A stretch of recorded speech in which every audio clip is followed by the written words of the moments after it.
Gênesis capítulo 12, o Senhor aparece para Abraão e lhe faz um chamado. Abraão, sai da tua terra, do meio da tua parentela e vai em direção à terra que eu lhe darei por herança. Farei de ti uma grande nação, te abençoarei e engrandecerei o teu nome, se tu uma bênção.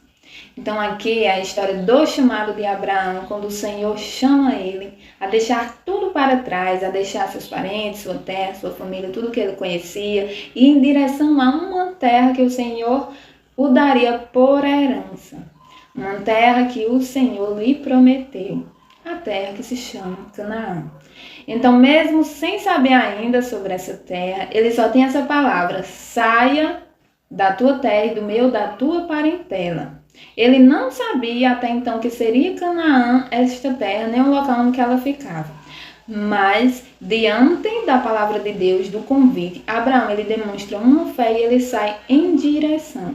Então, Abraão ele começa a caminhar agora a sua trajetória de vida sobre esta palavra. E o interessante é que Abraão não sabia como iria acontecer, nem quando isso iria acontecer. O texto deixa claro que Abraão, quando ele sai junto com sua esposa Sara já tinha por volta de 65 anos de idade. Então, uma mulher com 65 anos de idade que ainda não tinha gerado, é claro que ele já desconfiava que ela já era o quê? Estéril. Então, Abraão, mesmo diante do seu cenário, ele deposita uma fé em Deus, que é uma fé incrível, porque ele ouviu até então, para tomar essa iniciativa de sair, a voz de Deus uma única vez. E sobre esta palavra, ele vai em direção ao propósito de Deus. E é exatamente isso o nosso desafio de quando nós recebemos uma palavra do Senhor, ou quando a gente tem um propósito em Deus, Deus nos convida para viver algo com Ele, uma história. E realmente o nosso desafio é não saber quando nem como. Porque nas histórias da Bíblia vai deixar bem claro. Abraão ele tinha duas palavras liberadas sobre a sua vida.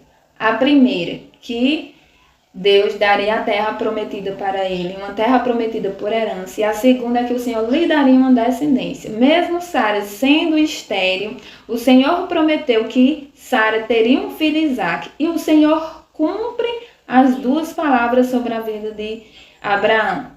Porém, Abraão, devido à sua fé depositada no Senhor, ele viveu infinitamente mais do que ele pensou ou imaginou. Porque ele chegou a ser chamado amigo de Deus, pai da fé, pai de multidões. Então, Abraão, ele viveu coisas extraordinárias, é lembrado até hoje.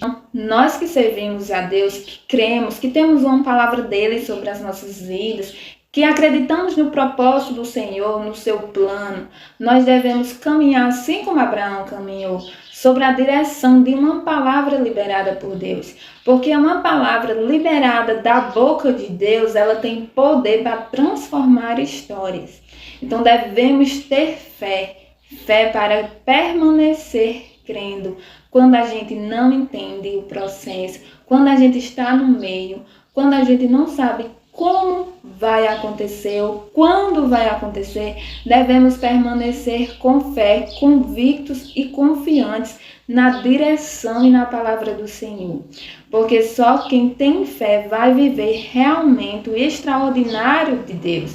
Só quem tem fé vai suportar o processo e viver realmente as maravilhas do Senhor.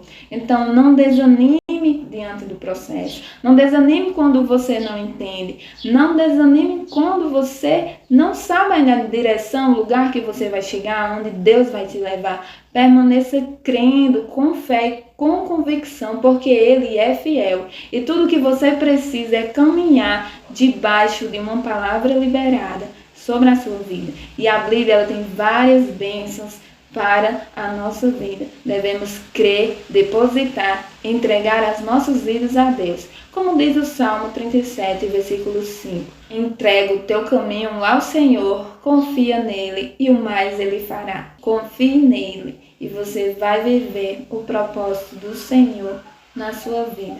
Guarda essa palavra em seu coração e que Deus te abençoe.